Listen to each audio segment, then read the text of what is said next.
السلام علیکم۔ T V اور عذاب قبر۔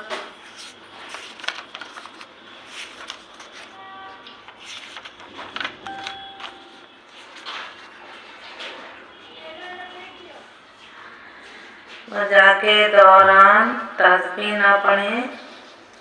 اس حدیث میں 3 باتیں ہمارے لیے سبق کے طور پر موجود ہیں۔ پہلی بات تو یہ ہے کہ ہم کسی کے پاس 3 کی باتیں کا ذکر سننے کے لیے، ان کی باتیں سکھانے یا پوچھنے کے لیے جائیں تو اس کا ضروری ادب یہ ہے کہ ادھر ادھر کے خیالات سے اپنے دماغ کو پاک صاف کر کے بات کہنے والے کی طرف پوری طرح توجہ دیں۔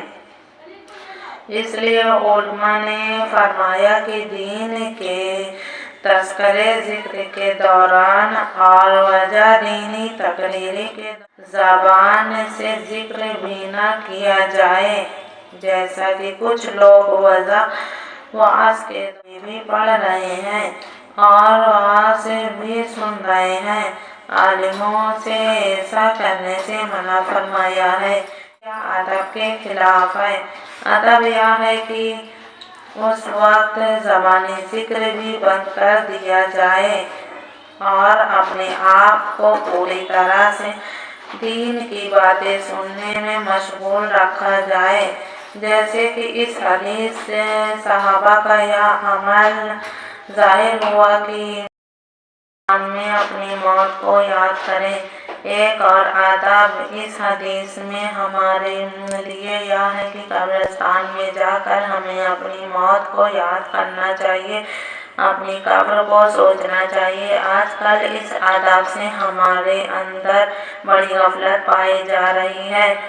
جب ہم قبرستان کی طرف جاتے ہیں تو بھی دنیا کی باتیں کرتے ہیں اور قبرستان میں پہنچ کر بھی دنیا کی ہی باتیں کرتے ہیں۔ وہاں کی قبروں کو دیکھ کر ہمیں اپنی قبر اور موت یاد نہیں آتی، جبکہ قبرستان جانے کا اصل ادب یہی ہے کہ وہاں جا کر اپنی موت کو یاد کریں، اپنے مرنے کو سوچیں اور مرنے کے بعد اپنی قبر کے حالات کو سوچیں اور یہ سوچیں کہ آج یہ لوگ جو قبر میں دفن ہیں، ایک وقت ہوا تھا جب یہ بھی ہماری طرح دنیا میں کھاتے پیتے تھے، رہتے سہتے تھے، لیکن آج اپنی قبروں کے اندر عذاب میں ہیں یا ثواب میں ہیں، کچھ پتہ نہیں۔ ہمیں بھی ایک دن یہاں پہنچنا ہے۔ جس طرح جنازے کو لے کر یہاں آیا ہوں، اسی طرح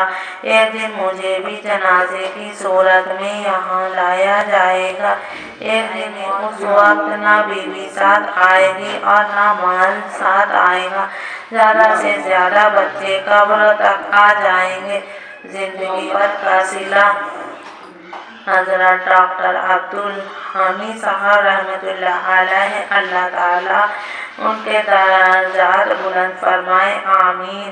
ایک بار پاپوش نگر کراچی میں کی قبر حضور پاک صلی اللہ علیہ وسلم کی طرف متوجہ ہو کر بیٹھے تھے اور ایسا جم کر بیٹھے تھے جیسے ان کے سروں سے پچھی بیٹھے ہیں، اس لیے کہ پرندہ پچھی ہمیشہ جمی ہوئی اور بے جان چیز پر بیٹھتا ہے، گویا کہ یہ کہنا چاہیے کہ وہ بالکل بے جان ہو کر بھی ظاہر اور دماغ بھی ظاہر ہے۔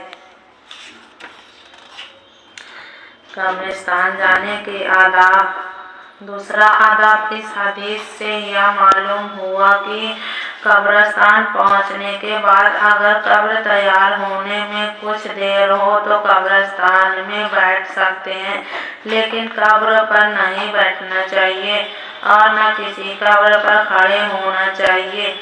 آج کل لوگ جب قبرستان جاتے ہیں تو بہت سے لوگ قبروں پر بیٹھ جاتے ہیں یا کھڑے ہو جاتے ہیں۔ شریعت میں اس کی اجازت نہیں ہے۔